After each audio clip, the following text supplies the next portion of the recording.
안녕하세요. 저는 35살의 젊다면 젊은 애기 엄마입니다.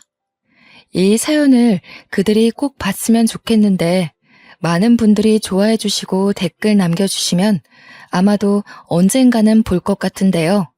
그래서 더 사실적이고 있던 일들을 그대로 들려드리려 합니다. 어린 시절부터 간략하게 말을 해보자면 저희 가족은 시골 변두리에 살고 있었어요. 가난하고 배고픈 집안이었지만 그보다 더 최악인 건 아빠께서 알코올 중독이라는 것이었죠. 거기다 엄마께서는 또 외도를 그렇게 하셨습니다. 누가 봐도 외동딸인 저는 부모 중 누구의 돌봄도 받지 못한 채 그렇게 살아가야 했지요. 너무 불우했고 아픈 시간들이 많았습니다. 외도를 하시던 엄마의 곁에는 늘 모르는 아저씨들이 계셨고 그 아저씨들은 제가 농담 삼아 그러기도 하셨어요. 얘가 당신 딸 연수야? 당신이랑 똑같이 생겼네. 안녕 연수야. 아저씨는 엄마랑 곧 결혼할 사람이란다. 네? 그게 무슨... 됐어. 얘한테 말해도 못 알아먹어. 최연수, 집으로 얼른 들어가 있어. 집에 아빠 있으면 엄마 봤다고 하지 말고. 알겠지? 왜 들여보내? 이렇게 본 것 같이 밥이라도 먹자. 이제는 내가 연수 네 아빠라고 생각하면 돼. 알겠니? 전 이런 환경이 너무나도 싫었습니다. 엄마와 외도하시던 모든 분들은 제게 아빠 소리를 듣기를 원했고 그게 당연한 줄 아셨죠. 그러나 어린 마음에 그건 꽤 큰 상처이고 스트레스로 다가왔습니다. 심지어 아빠가 안 계시는 날에는 집으로까지 만나는 남자들을 불러 놀았던 엄마를 전 이해할 수 없었어요. 저에 대한 배려와 생각이 아예 없다 보니 그 어린 나이에 못 볼 장면들도 많이 목격했습니다. 엄마와 아저씨가 옷도 입지 않은 채 엉겨붙어 있는 모습들을 한두 번 목격한 게 아니었죠. 너무 싫었고 끔찍했어요. 엄마만 해도 이렇게 싫은데 아빠라는 사람은 더했습니다. 매일 술로 하루를 살다 보니 일을 할 능력도 없는 사람이었죠. 낮이고 밤이고 늘 만취 상태였고 대화 자체가 불가능했습니다. 술을 드신 아빠는 꽤 폭력적이었는데 그 시비는 늘 집에 있는 저였어요. 야, 너 이리 와봐. 너는 대체 언제 크냐? 너를 괜히 낳아서 전현이랑 결혼까지 하고 내 팔자가 이렇게 더러워진 거 아니야? 너 나한테 어떻게 보상할 거야? 말해봐. 아빠, 잘못했어요. 죄송해요.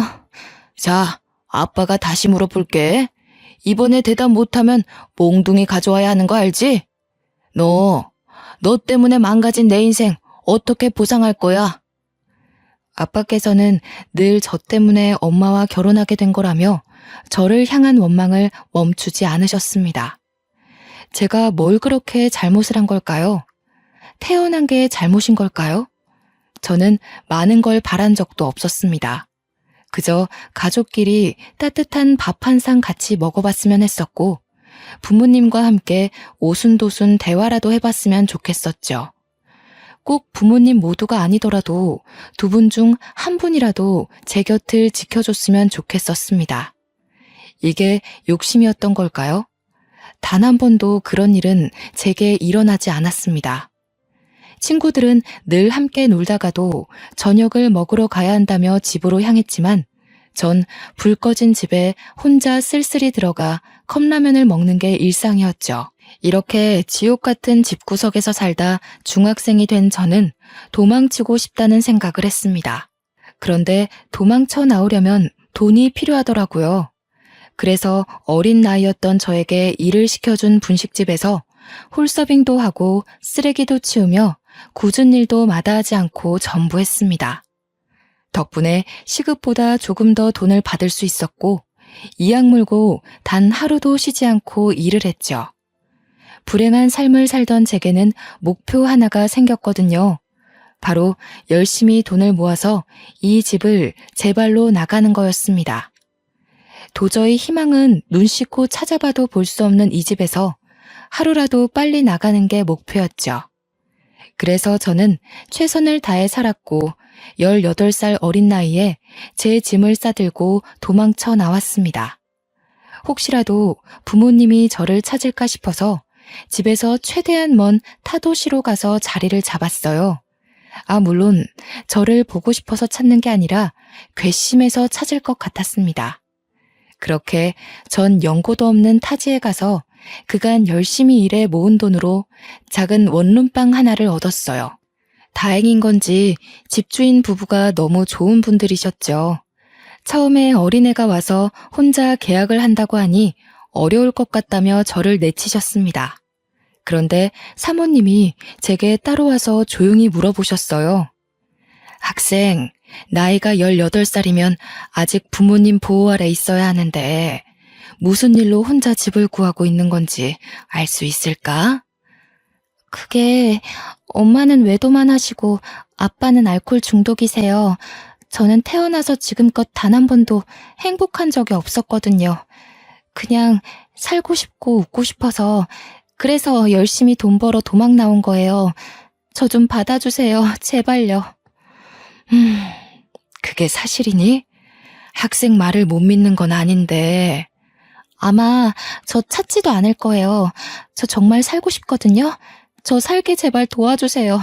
저는 그냥 제가 쉬고 잘 곳이 필요한 거라 제발 저 좀 한 번만 도와주세요. 제 말 끝에 사모님은 눈물을 보이셨고 제게 정말 많은 호의를 베풀어 주셨죠. 열심히 일하며 늘 피곤에 쩔어있는 저를 대신해 늘 맛있고 따뜻한 밥상을 차려주셨습니다. 제가 조금 일찍 들어와 있는 날은 집주인 부부 집으로 저를 초대해서 함께 삼겹살도 구워 먹으며 푸짐한 밥을 먹을 수 있었어요. 그리고 제가 늦는 날에는 집 앞에 보온 도시락이 놓여 있었죠. 집주인 부부의 호의에 제가 성공해야 할 이유가 또 생겨버린 겁니다. 덕분에 제가 웃는 날이 많아졌고 살아야 할 이유를 찾게 되며 참 씩씩하게 하루하루를 보내게 되었거든요. 그러던 중 제가 꿈만 같은 기회가 왔죠. 늘 아르바이트를 하던 제가 중소기업 경리로 취직을 한 겁니다. 사실 집주인 부부의 지인이 운영하던 회사인데 절 너무 반듯하고 좋게 봐주셔서 격리 자리가 공석이 되자마자 추천을 해주셨어요. 그렇게 안정적인 회사에 들어간 저는 이후부터 월급을 받으며 살았습니다. 그렇게 3년쯤 일을 다니고 있었는데 놀라운 일이 벌어졌죠. 저보다 15살이나 많았던 중소기업 사장은 늘 저를 대하는 게 남달랐습니다. 착각이라면 착각이겠지만 저를 좋아하는 것 같았어요. 그러나 나이가 너무 많았고 연애 경험도 없었기에 모르는 척 하기도 했습니다. 시간이 흐르고 흘러 어느 날은 제대로 고백까지 받게 되었고 피할 수 없었어요. 나는 네가 참 좋다. 15살이나 많은 내가 이런 소리 하면 정말 욕먹을 거 알지만 이 마음을 더는 못 숨기겠어. 나도 이 감정을 없애보려고 참 많이 노력했었거든. 그런데 쉽지 않더라고. 저도 느꼈어요. 그런데 나이 차이가 너무 많이 나서 솔직히 부담스러워요. 그리고 전 일개 직원이고 사장님은 사장님이신데 어떻게 저를 만나겠어요. 이건 아니에요. 너만 괜찮다면 난 아무렴 상관없다. 진심이야. 다른 건 몰라도 절대 너 외롭게 두지 않을 수 있고 배고프지 않게 만들 자신은 있어. 나도 부모 없는 고아로 살아서 그 마음 잘 알잖아. 사장님은 제게 진심을 다해 말을 했고 그걸 또 뿌리치지 못했습니다. 솔직히 저도 마음이 있었거든요. 어렵사리 저희 두 사람은 진지하게 만나게 되었고 너무 좋았죠. 딱 1년 연애를 했는데 1년간 저는 여지껏 살던 제 세상과는 다른 세상을 살게 되었습니다. 저처럼 혈혈단신으로 상경해서 자수성가한 사람이라 그런지 확실히 내면이 아주 단단하고 책임감이 넘치는 모습이 전 참 좋았어요. 그렇게 1년간 연애를 알콩달콩한 저희 두 사람은 결혼을 했습니다. 물론 15살이나 많은 나이였지만 남편은 절 세상에서 유일하게 사랑해줬고, 저 역시 유일하게 남편을 사랑했죠. 남편이 재력이 있다 보니 신혼일 때부터 커다란 집에서 편하게 살 수 있었어요. 부유한 것도 물론 좋았지만 그보다 따뜻한 우리 집과 든든한 내 남편이 있다는 게 행복했죠. 결혼 후 남편은 집에서 편하게 있으라며 회사를 그만두게 했고 저 역시 그걸 따르게 되었습니다. 집에서 살림을 하며 남편 내조에 아주 애를 썼어요. 같이 일을 해봤기에 얼마나 힘든지를 누구보다 잘 알아서 집이라는 공간에 와서는 남편이 편하게 쉴 수 있기를 바랐습니다. 저는 늘 아침 저녁을 아주 푸짐하게 차려줬어요. 진수성찬이 따로 없을 정도로 해줬지만 힘들지도 않았어요. 제가 사랑하는 남편이 너무 맛있게 잘 먹어줬고 행복해했습니다. 늘 아침 저녁은 다른 찬과 찌개로 먹였고 그런 제 수고를 당연하게 여기지 않았던 사람이었죠. 제가 힘들 거라고 생각을 해서 본인이 설거지를 해준다거나 남은 청소를 도와주곤 했습니다. 그렇게 남편과 살며 저희 부부가 안정을 찾았을 때 저는 아이를 낳고 싶더라고요. 뭔가 남편과 주말마다 가던 여행도 이제 재미가 없게 느껴졌습니다. 아이를 낳으면 더 단단한 가족이 될 것 같아서 전 남편에게 말했어요. 여보, 우리 이제 신혼도 충분히 즐겼는데 슬슬 2세 준비해볼까? 난 솔직히 당장이라도 준비하고 싶은데 당신은 어때? 물론 나도 좋아. 그런데 여보, 난 솔직히 우리 둘이 이렇게 살다 죽어도 여한이 없을 것 같아.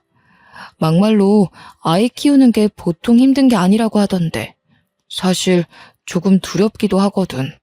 그러니까 우리 너무 노력하지는 말자. 아, 그래? 당신 생각이 그런 줄 몰랐어. 한 번도 그런 말을 안 해서. 그렇지. 내가 말을 꺼낸 적이 없으니 당신 모를만 하지. 연수야, 그냥 나는 당신이 이제 고생은 그만하고 남은 생은 내 옆에서 편하고 행복하게 살았으면 해. 굳이 아이 낳아서 엄마로 살며 또 힘들지 않았으면 좋겠어. 저는 남편의 말을 듣고 화들짝 놀랐습니다. 왜냐하면 남편이 이렇게 저를 생각해주고 있는 줄 몰랐거든요. 지나가는 아이를 보며 너무 예뻐하던 남편의 모습을 알고 있는데 아이를 낳지 않고 둘이 살자는 이유가 제가 행복했으면 한다는 그 마음이 너무 따뜻했습니다. 처음에는 아이를 꼭 낳아야 한다는 어떤 강박이 제 머리에 가득했는데 남편과 대화를 하다 보니 꼭 낳지 않아도 괜찮겠다는 생각이 들었죠. 그래서 저희 부부는 딩크 부부로 살게 되었고 대신 유기견 한 마리를 입양했습니다. 제가 시골에 매주 유기견 봉사활동을 갔었거든요. 그곳에서 유기견을 데려왔는데 확실히 반려견이 있고 없고의 차이가 컸습니다. 남편 역시 물고 빨고 아주 좋아했지만 제가 혼자 있는 시간에 늘 반려견과 함께 있다 보니 외로울 틈이 없더라고요. 반려견을 키워보신 분들은 아실 테지만 은근히 아이를 키우는 것보다 손이 더 많이 가기도 하죠. 심지어 여러 번 버림받은 상처가 있는 유기견이라 늘 함께 해주려 노력을 많이 했습니다. 그렇게 시간이 흘러 저희 부부와 반려견 사랑이는 단란한 가족이 되었습니다. 이날도 제가 사랑이를 데려온 보호소가 있는 시골로 봉사활동을 가던 날이었습니다. 가서 열심히 다른 사랑이 친구들을 보살펴주고 봉사활동을 모두 마친 후 집에 돌아오는 길이었죠. 늦은 시간이고 시골길이라 가로등 하나 없이 깜깜한 길이었어요. 그 길을 가고 있는데 순간 웬 여자가 길가에 쓰러져 있는 겁니다.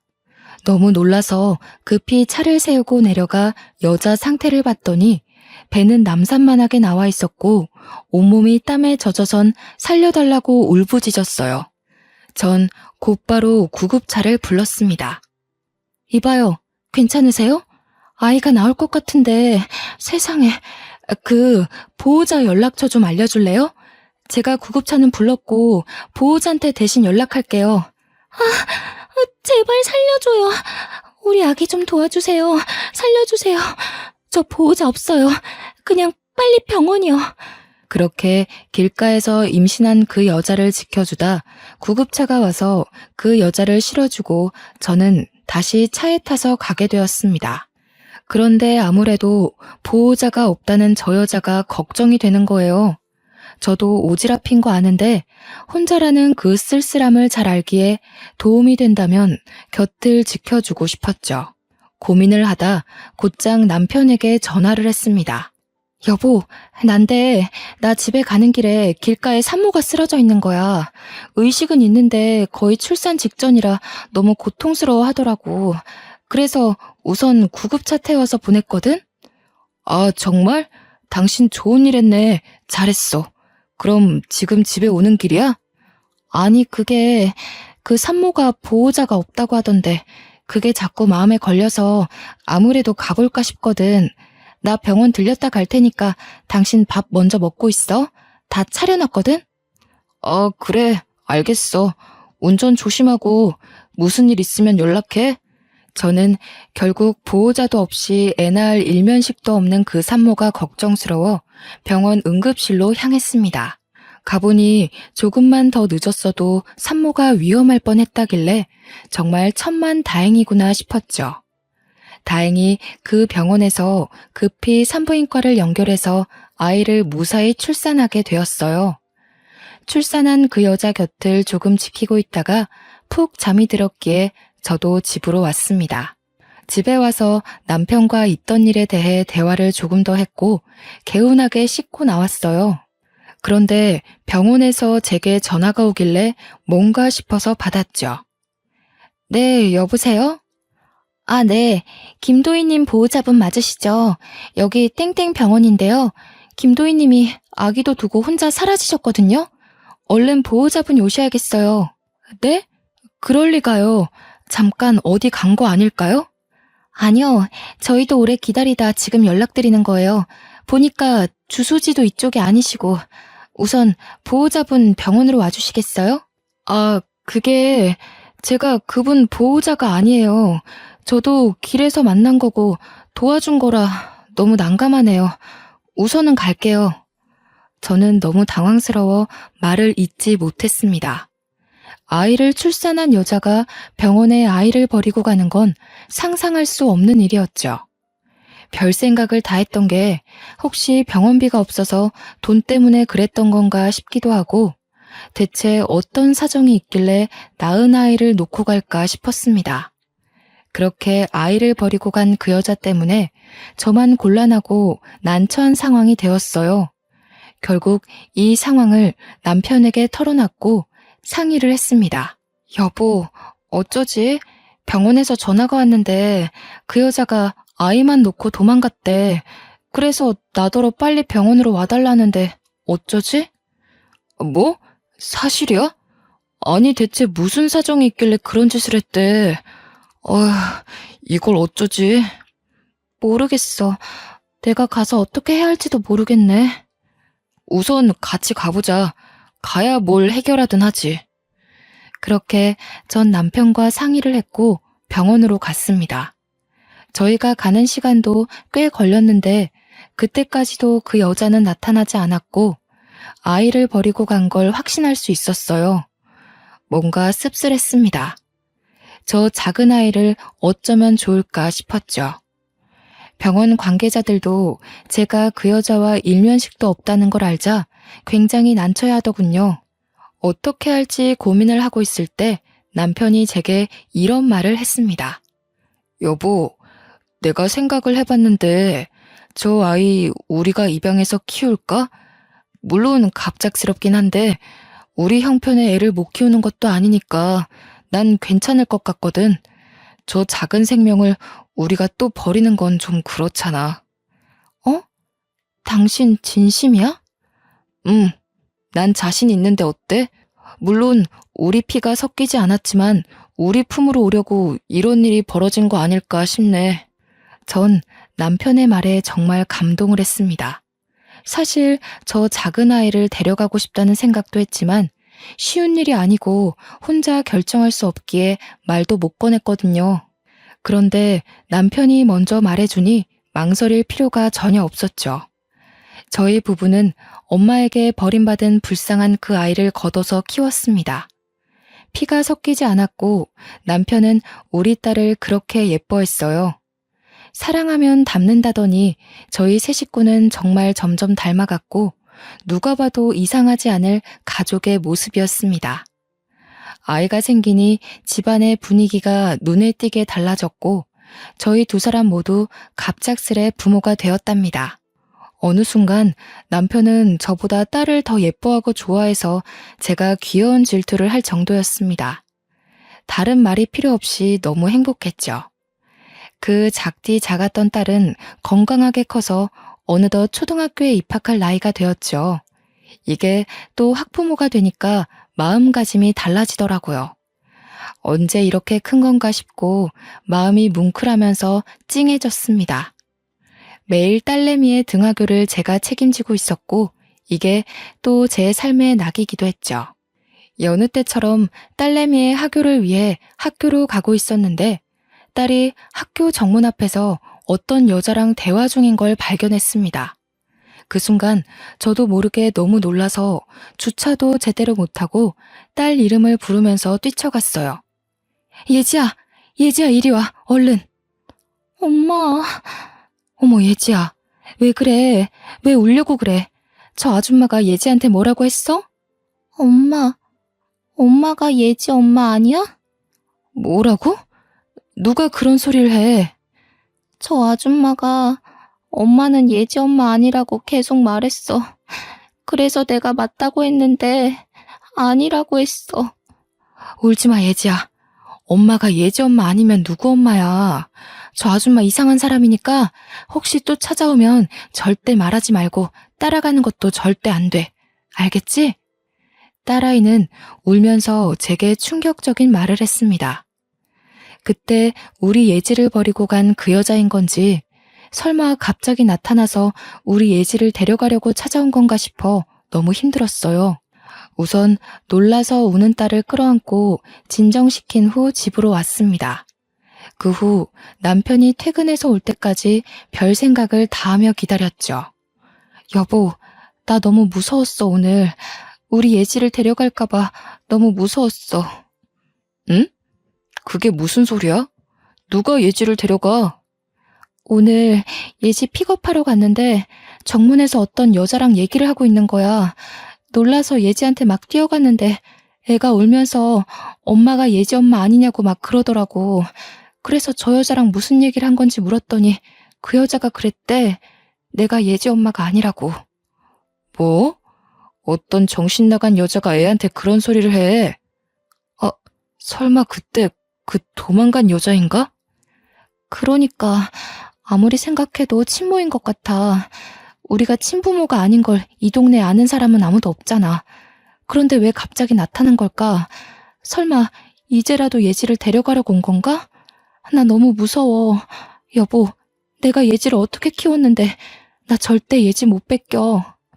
울지마 여보. 예지를 왜 뺏겨? 걱정 마. 우리가 예지 법적 부모야. 그 여자는 애 버리고 도망갔잖아. 잊었어? 그 여자는 애 키울 자격도 없어. 그것도 그렇고 예지한테 말해줘야 하나 싶고 생각이 너무 많다 정말. 우선 예지한테 말하는 건 조금만 신중하게 생각해보자. 지금은 타이밍이 아닌 것 같아. 남편과 많은 대화를 하며 참 많이 울었습니다. 눈물이 멈추질 않았고 그 슬픔에 잠겨 힘들었어요. 그 뒤로 저는 딸내미를 잃을까 두려워서 평소보다 더 빨리 가서 딸을 기다렸고 제 품에서 한시도 떼어놓지 않았습니다. 며칠 뒤 남편이 회식 때문에 늦게 온다고 하더라고요. 그래서 딸과 단둘이 오붓한 시간을 보내고 있었는데 핸드폰 알림이 울렸죠. 보니까 누군가 제 핸드폰으로 남편이 술에 취한 모습이 담긴 사진을 계속 보내는 겁니다. 저는 너무 놀라서 남편에게 전화를 했지만 받지 않았어요. 아무리 생각해도 이상해서 사진을 자세히 들여다보는데 술 취한 남편 옆에 여자 가방이 함께 있는 거예요. 저는 그때부터 배신감이 물밀듯 밀려왔고 불륜을 의심하지 않을 수 없었습니다. 그날 늦은 새벽에 남편은 집에 들어왔지만 아무것도 묻지 않았어요. 술 취한 상태이기도 했고 어설프게 물어봤다가 아무것도 알아내지 못할까 봐요. 다음 날에도 역시 아무것도 묻지 않았는데 남편은 발령기를 했습니다. 너무 과음을 했다며 많이 취해서 아무것도 기억이 나지 않는다는 말을 했어요. 저는 우리 가족이 깨지는 걸 누구보다 원치 않았던 사람입니다. 그렇기 때문에 신중하게 접근해야 했고 남편에게 물어봤자 사실이 나올 것 같지도 않아서 바로 흥신소에 가서 사람을 붙였죠. 제발 제가 오해한 거였으면 좋겠다며 마음속으로 빌고 또 빌었습니다. 그러나 흥신소 직원의 말을 듣고 전 절망을 했어요. 알고 보니 남편은 회식이라고 할 때마다 자주 가는 술집이 따로 있었고 그곳은 도우미 여자가 붙어있는 곳이었습니다. 심지어 남편은 일주일에 한 번씩은 꼭 가는 VIP라고 말해주더군요. 얼마나 더러운지. 날마다 다양하게 여자 한 명을 딱 지정해서 밤까지 술 먹고 저한테 들키지 않기 위해 아무리 늦어도 새벽 2시쯤에는 집에 온 거였습니다. 아주 치밀하고 더러운 남편을 용서할 수 없었죠. 저는 전업주부라 딸내미 키우며 살림만 하고 있었는데 어떻게 이럴 수 있나 싶은 배신감이 너무 컸습니다. 더 절망적인 건 말로 들었을 때보다 흥신소 직원이 보내준 사진을 봤을 때 그 절망감은 더욱 컸어요. 다 무너져 내렸고 끝이라는 걸 생각하고 있었습니다. 그런데 이혼을 하고 싶어도 경제적인 능력이 아예 없었기 때문에 이혼을 결정하는 게 결코 쉽지 않았죠. 이런 중대한 문제를 의논할 가족도 없었고 하다못해 친인척도 없었으니 막막했습니다. 여기까지만 해도 충격적인데 여기서 그치지 않았어요. 흥신소 직원은 제 남편에 대해서 이상한 소문을 들었다며 말을 해줬습니다. 그 남편분이 술집에 완전 VIP라고 하더라고요. 그런데 이상한 소문이 도는 게 하나 있었어요. 그게 뭔데요? 그 술집에 젊은 여자 한 명을 임신시켰대요. 근데 여자를 아주 비참하게 버렸다는 소문이 쫙 돌고 있어서 그 술집에 있는 종업원 중에 모르는 사람이 없을 정도라고 하더라고요. 이 정도면 소문이 아니라 진짜인 거죠, 뭐. 임신을 시켰다고요? 그 여자는 누군데요? 그것까진 말 안 해주더라고요.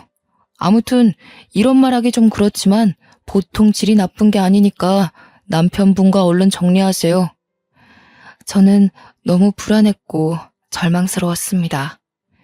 어딘가에 저도 모르는 남편 아이가 살고 있을 수도 있겠다는 생각과 제가 생각한 것 이상으로 남편의 행실이 좋지 않다는 게 받아들이기 힘들었어요. 저와 딸에게는 세상 둘도 없는 다정한 아빠와 남편이었으니 말이죠. 바보가 아닌 이상 이 상태로 결혼 생활을 유지할 수 없다는 건 알았습니다. 그래서 소송을 준비하려 했지만 큰 돈이 없어서 그것조차 할 수 없어 너무 비참했어요. 뒷주머니 하나 차지 않고 여태 뭐 했나 싶은 생각이 들었습니다. 제 마음이 지옥이다 보니까 남편을 마주해도 제 감정들을 숨길 수 없었고 대화를 단절해버렸죠. 남편을 대하는 제 태도가 쌀쌀맞아지니 본인도 뭔가 눈치가 보였는지 더 잘하더군요. 짠! 당신이 좋아하는 꽃다발 사왔지. 이런 걸 뭐하러 사왔어. 버리는 것도 일인데. 에이, 왜 그래. 당신 꽃 엄청 좋아하잖아. 그래서 집 오는 길에 사온 건데. 그래. 당신 요즘 왜 그래? 나한테 뭐 화난 거 있어? 그런 거 없어. 아, 있잖아. 왜 그러는데. 아, 왜 이래. 없다고 했잖아. 에이, 우리 와이프가 왜 그러실까? 예지도 자는데 오랜만에 사랑 좀 나눌까? 나 빨리 씻고 올게. 나 책 읽다 예지 방에서 잘 거야. 요즘 예지가 밤에 자꾸 깨거든. 씻고 자. 남편은 누가 봐도 바람피는 게 미안해서 와이프한테 잘해주는 남자처럼 보였습니다. 그게 전 너무 싫었어요. 본인이 찔리는 게 있으니 저렇게 행동을 하는 게 말이죠. 그 후 남편과 절대 같이 잠을 자지 않았고 전 딸내미와 함께 잤습니다. 옆에 누워있는 것도 살이 닿는 것도 소름 끼쳤거든요. 남편 때문에 머리가 복잡해서 두통약까지 먹으며 지냈습니다. 그래도 이런 모습을 딸에게 내색하지는 않았어요. 한동안 참 힘들게 보내던 저는 아무 생각 없이 여느 때처럼 딸을 픽업하러 학교로 갔고 손을 잡고 차를 타려는데 갑자기 어떤 여자가 제 손목을 확 낚아채는 겁니다. 너무 놀라서 순간 그 여자를 쳐다봤는데 얼굴을 보니 누군지 알 것 같았죠. 순간 몸이 덜덜 떨리고 무서워서 딸을 먼저 차에 태우고 절대 나오지 말라고 말한 후 차와 살짝 떨어진 곳에서 대화를 했어요. 당신 뭐야? 왜 자꾸 애 학교에 찾아와서 왜 이래? 별 이유는 없어요. 그냥 내 배 아파서 낳은 내 딸이니까 이제라도 내가 엄마인 걸 알았으면 좋겠고 엄마로 생각해주면 좋겠어요. 그러니까 애랑 얘기할 시간 좀 줘요. 매일 그렇게 옆에 끼고 다니지 말고. 당신이 사람이야? 그 핏덩이를 병원에 내동댕이 쳐놓고 갔으면서 금이야 오기야 키워놓으니 엄마 노릇을 하겠다고? 절대 안 돼. 예지는 내 딸이야. 내 딸이라고. 2번 다시 나타나지 마. 당신 경고야 이거. 그래, 당신이 금이야 오기야 키운 티가 나서 고맙기는 한데 내 핏줄이잖아요. 내 딸이잖아요. 그날 당신도 봤잖아. 내 배 아파서 낳은 아이인 거. 염치도 없이 어떻게 날 찾아와서 그런 말을 해? 그때 우리가 예지 데려와서 안 키웠으면 보육원에서 컸을 거야. 알아? 당신 진짜 부모 자격 없어. 그래, 어디 물어나 보자. 애 키울 돈은 있어? 능력도 없으면서 왜 그래? 예지, 당신이 아니더라도 당신 남편이 키웠어야 했다고요. 아직 아무것도 모르는 것 같네? 예지가 당신 남편의 자식이라고. 뭐라고? 지금 무슨 헛소리를 하고 있는 거야?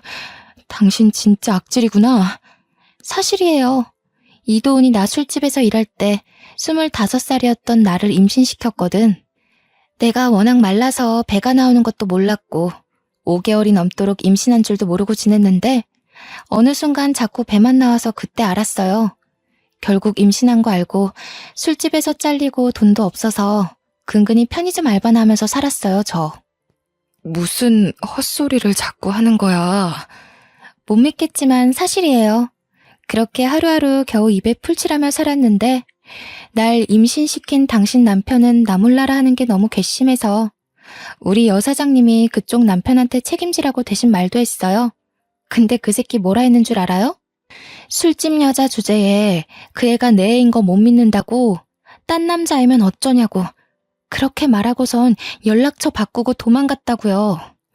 저는 이 여자의 말을 듣고 정신을 놓을 뻔했습니다. 내 남편은 알고 보니 2얼굴을 가진 사람이었고 가장 가까운 저만 몰랐더라고요. 그것도 모르고 10년 넘도록 바보같이 딸을 키워준 제 자신이 너무 한탄스러웠습니다. 그러나 그런 얘기를 들었어도 제 딸은 딸인걸요.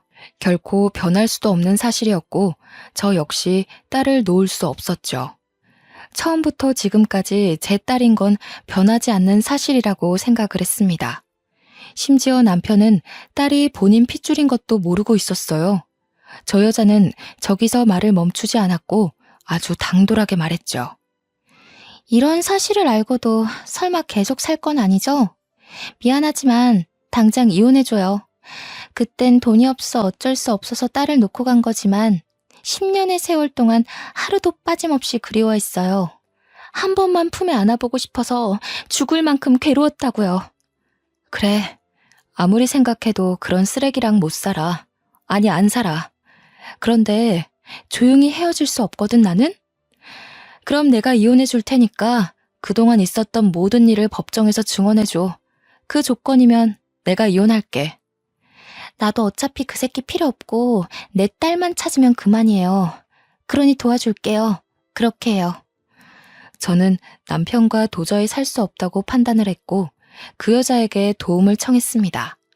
그 여자만큼 확실한 증거는 없으니 말이죠. 그 후 근처 월세방을 구해서 딸과 함께 살았고 남편과는 별거 생활을 시작했어요.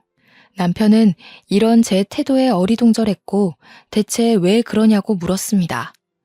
저는 대꾸해주지 않았고 이혼 소장이 남편에게 날아갈 때까지 침묵했죠. 그리고 드디어 도착한 이혼 소장을 본 남편은 제게 전화로 쌍욕을 했습니다.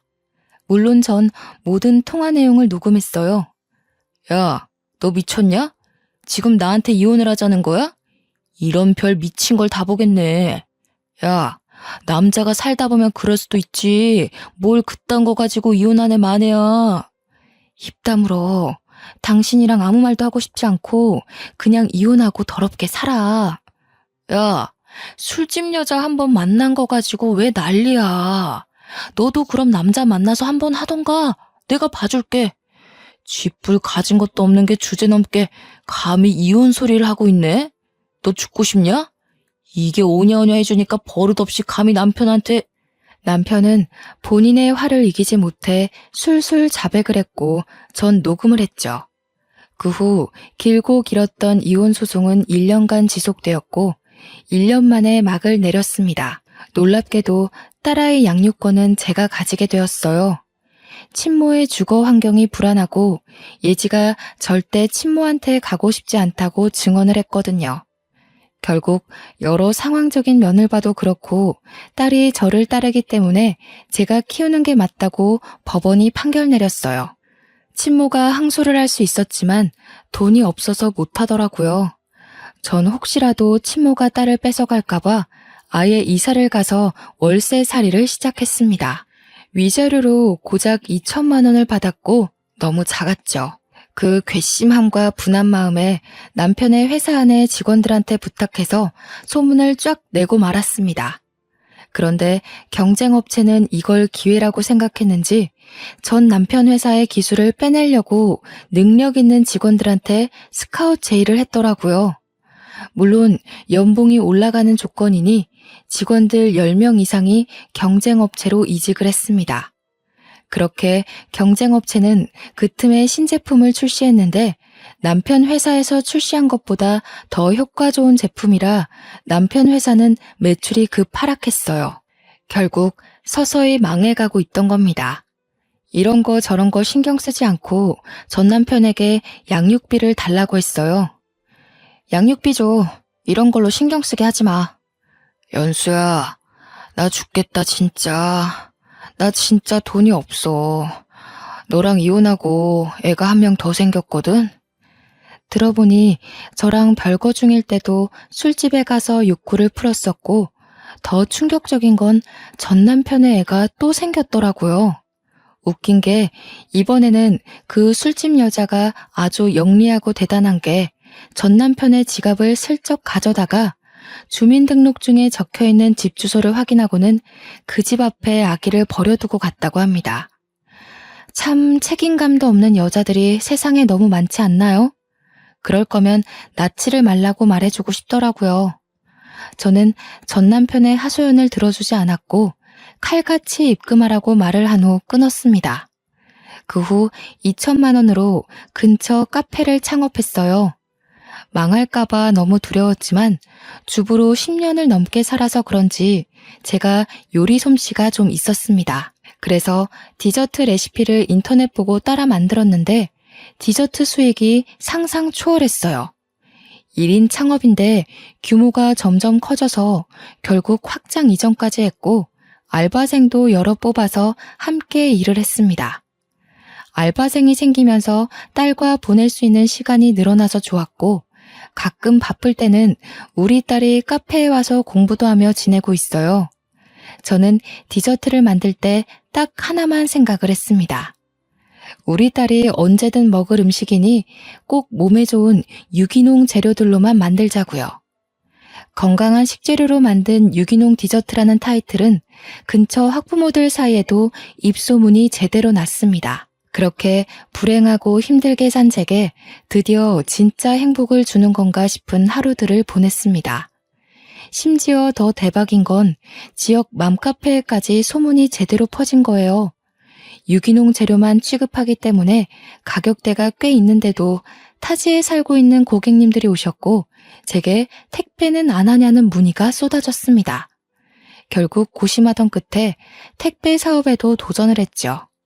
저는 약한데 엄마는 강하니까요. 벌 수 있을 때 벌고 싶었고 적어도 우리 딸에게 모든 걸 해주고 싶은 마음에 이를 악물고 살았어요. 어떻게 보면 디저트만 만들어 파는데도 매출이 어마어마해서 직원을 추가로 더 뽑았습니다.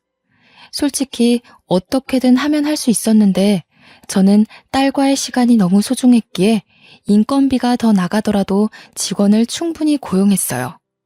제가 돈을 넉넉히 버니까 딸에게 해줄 수 있는 것도 많아지고 무엇보다 제 곁에 딸이 있어서 전 너무 행복하더라고요. 친모는 한 달에 한 번씩 주기적으로 연락 와서는 우리 딸 한 번만 만나게 해달라고 애원하는데 딸이 정말 싫어해서 참 난감합니다. 초반에 한두 번 정도는 보여주다가 이제는 연락 와도 그냥 모른 척하고 있어요. 이게 맞는 건지 저게 맞는 건지 솔직히 잘 모르겠지만 딸 의견이 가장 중요하고 절대 강요할 마음도 없습니다. 한 번은 딸한테 물어본 적이 있거든요. 친모를 한두 번 만났을 때 딸이 말도 없고 싫어하는 게 보여서요. 그런데 딸이 이런 말을 했습니다. 엄마는 저 하나로 족하다며 그 사람이 갑자기 잘해주는 게 어색하고 싫다고 하더라고요. 세상에 엄마는 둘일 수 없다는 말을 하는데 가슴이 뭉클한 거 있죠? 언제 이렇게 커서 그런 예쁜 말을 하나 싶었습니다. 저는 크게 바라는 것도 없어요. 그저 딸이 건강하게 지금처럼만 커주길 바라고 욕심을 내보자면 아픈 감정 없이 긍정적인 감정만 갖고 딸이 세상을 살아갔으면 좋겠습니다. 그냥 앞으로도 딸아이와 단둘이지만 이렇게 서로 사랑하며 지내고 싶은 마음뿐이랍니다. 제 길고 긴 사연을 들어주신 분들 모두 행복하셨으면 좋겠어요. 꼭 저처럼 아픈 시간 없이 행복하세요.